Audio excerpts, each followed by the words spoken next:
we're over £200 worth of secateurs went missing. In about 2 months' time, this will be full. Right, let's get some acid in there. So under that wee plate, there's an auger. Put it down below how much you think this piece was. Morning, Holly. There we are, wee cammy. Ah, you bugger!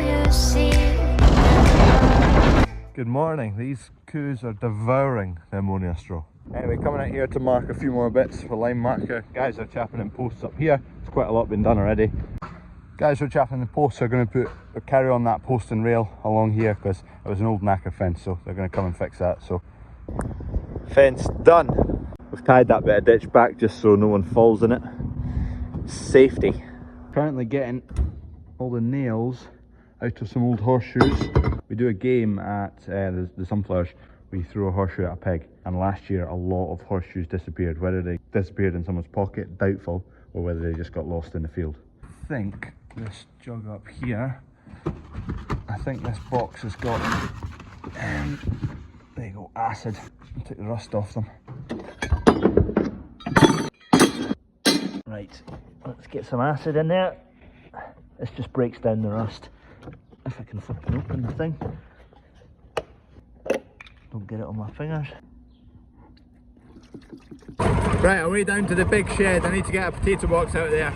And I can't take the big forklift in because it's a bit heavy for going on the new concrete. Dad's been shifting dry barley into there.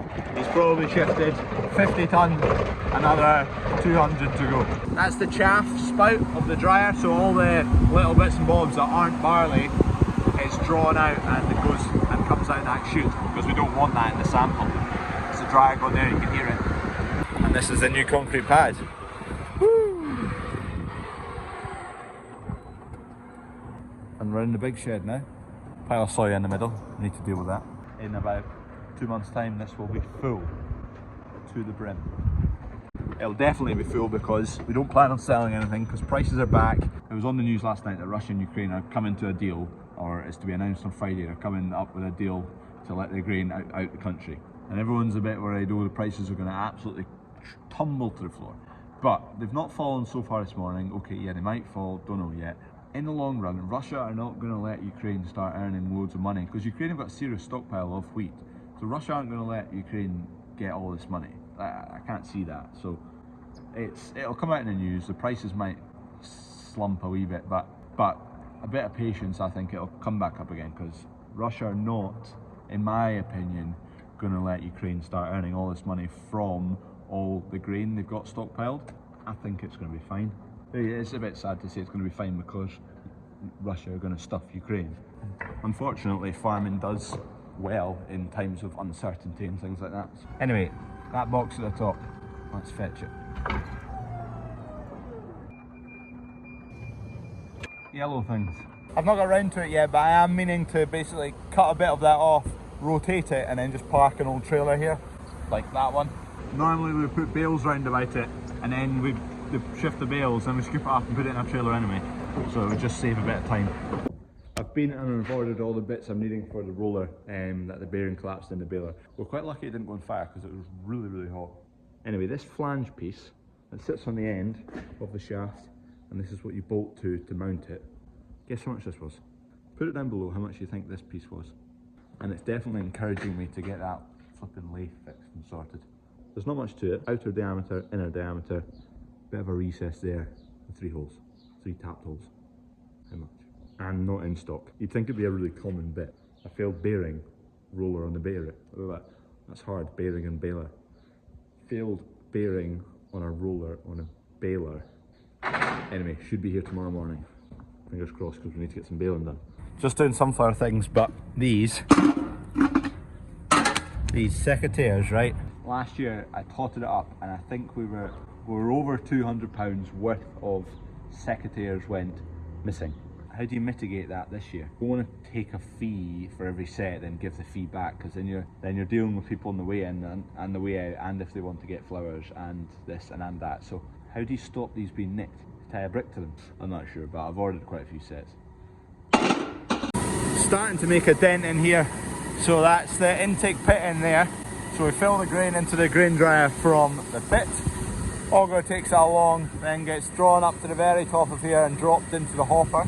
Then it sits in the hopper while hot air goes through it, draws out any moisture we're needing to take out of it. Then it goes through about half an hour of cooling, so cold air draws through it, brings the temperature down. Then it goes back up to the top, into this elevator, up the hill, along the conveyor, and down the chutes to where Dad is right now. And Dad's just taking it out of this shed into another shed for storage. And that's how the grain system works around here. There you go, that's the auger in there. So under this grid's strong enough to drive on with a forklift and whatnot. So under that wee plate, there's an auger drawing the grain that way. There you go. Don't want to drop my phone, that would be a disaster, but auger shifts the grain there from right to left. Just keep the pit topped up.